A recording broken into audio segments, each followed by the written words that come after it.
Right now, as college applications are coming up, the essays are so top of mind.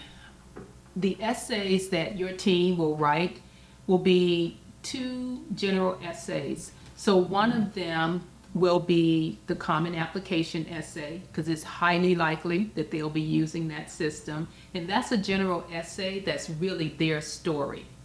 The second one that I'll touch on briefly would be supplemental essays. And the supplemental essays are specific to the colleges.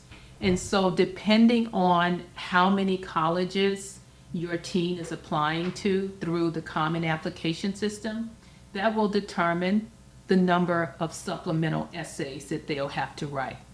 Now, the supplemental essays, as I mentioned, are specific to the colleges, so those essays will be tailored a little bit. Now, right now, there's a lot of heightened worry and concern around essays. And I want to give you two tips that can really help your team with writing their best story. One of them will be journaling.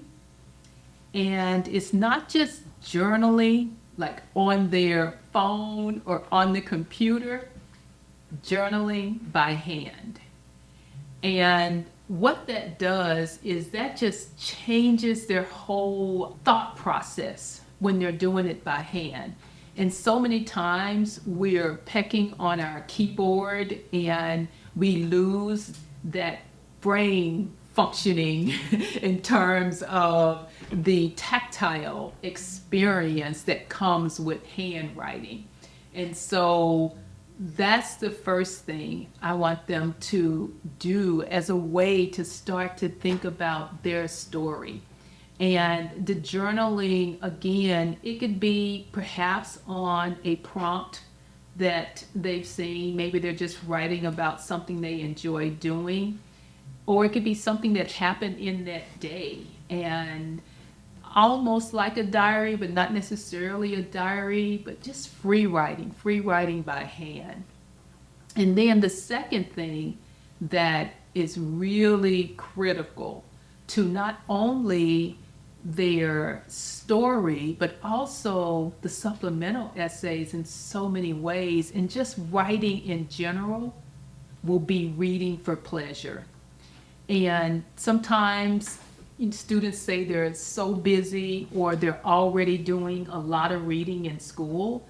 And I just say, okay, that's fine. Read for pleasure. I mean, it shows that you're curious. It shows that you can focus and take that time to relax in a sense. And if it's something that's non-fiction or fiction, it doesn't matter. Just whatever you enjoy, and just reading for pleasure. Those are the two things that your team can do right now as they're planning for application essays, or even if they're, a rising junior, they're a sophomore right now and want to know what things they can do to start preparing their essays. Those are the two key things that are so foundational that can make all the difference.